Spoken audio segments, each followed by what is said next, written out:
as far as the NFL is concerned and guys moving on and guys coming back, how do you feel about the cornerback position with Eli Ricks gone?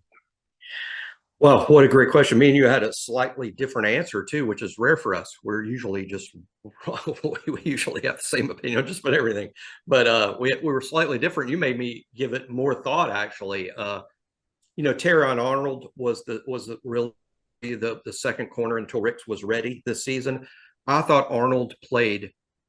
I'll put it two ways. I think Terrion Arnold played okay, but I also think in the same sense he played really well for a freshman. I mean, you can't expect a freshman, and I know he's a redshirt freshman. He's playing in college football games for the first time. I think for a guy who's playing in those games for the first time, he did really well. And for a junior or senior, he did okay. He wasn't. He didn't give up all those scores and all those yards against Tennessee. Um, he did fine. I think Arnold has a chance to be really good. And my first answer is it's going to be McKinstry and Arnold at corner, and Malachi Moore at star. That was my first thought. You've got me more thinking we might see Malachi at safety and not at star, and I'm not convinced either way. He's very experienced at star, but I agree he might be a better player at safety than he is at star. So the real answer is they're going to look at both. I mean, the real answer is he's gonna play both positions this spring, and then they'll make a decision. Some of it based on these younger kids. Is Caleb Downs going to be truly ready to be a game one starter at safety? I think that's a factor. I think, do they trust Christian Story to be a full-time starter? Do they? I don't know the answer to that. I've always been impressed by Christian Story, but he hasn't been a first team player, and he's been in the program for 3 full years, and he hasn't been a first team player. Or Devontae Smith the same way. I think they like Devon. I've heard that they really do like Devontae Smith, and they consider him a future, first team type guy. Is he ready? I think all of that could factor into where Malachi plays, and where Malachi plays may affect where Arnold plays, because Terrion Arnold, even though he's done nothing but play corner, he clearly could play star. And the whole time he was recruited, people thought he'd be a safety. So I think where Malachi plays could affect where Terrion Arnold plays.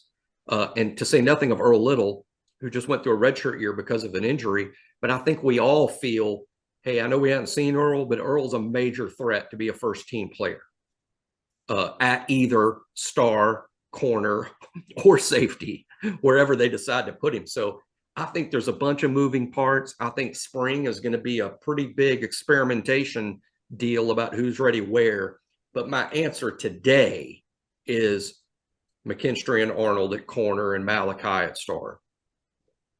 Yeah, and I've really gone back and forth too, and more so the way that I'll look at it, at least early on here, is I think Kool-Aid McKinstry, Malachi Moore, Terrion Arnold, Earl Little Jr., Jaquez Robinson, Christian Story, and Caleb Downs, and then Devontae Smith. Those are like your top 8 defensive backs. And I think it's really mixing and matching. There's what? 5 when you run a nickel, and then 6 when you're going money. So I think those will be the guys, Desmond Ricks maybe, but anytime it's a young corner, I would prefer, give him a little bit of time. You might Kool-Aid has been a heck of a player this year. Last year, the true freshman, there were some growing pains. He was out there out of necessity. So with Desmond Ricks, if you can avoid having him out there, I think you should, and give him time to grow and develop. So those would be like the 7 or 8 top guys that I would really be looking at right now. But I think that with Malachi Moore, you can mask some of his deficiencies playing in man-to-man coverage, or lining up over slot receivers when he's not playing star. Like, he's still going to have to do that. I mean, how often, DeMarco Ellams, sometimes you got to roll up and play. But I think that you limit that a little bit. And Terrion, one thing about him that people's got to understand, this guy didn't have a lot of experience at cornerback. He was still making the transition, and it's so much different than anything he's ever done. And he does a lot of things extremely well. You could see the skill set and why Alabama saw, a potential corner, because that's exactly, everybody thought he would play safety. He gets to Alabama and he's playing corner from day one, and he stayed there. And Alabama saw something in him that I think is starting to turn out pretty good. I think it was the right call. It's just the nuanced things of playing the football in the air and staying in phase with the receiver and having to carry them vertically. Those are not things you really have to do at safety.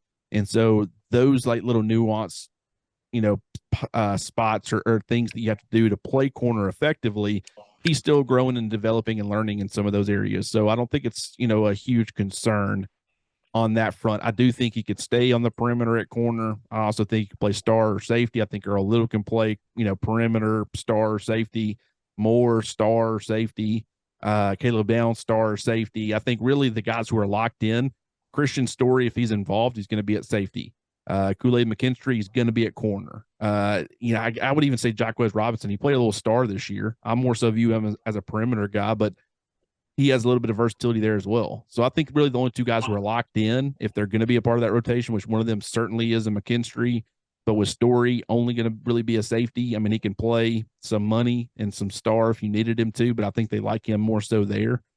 So those would be the two that were locked in. Everybody else is kind of in flux. Hey guys, thank you so much for watching. Make sure you subscribe here to the Bama Insider YouTube channel to keep up with all things Alabama football and hit the bell so you get notified every time we go live and post new content.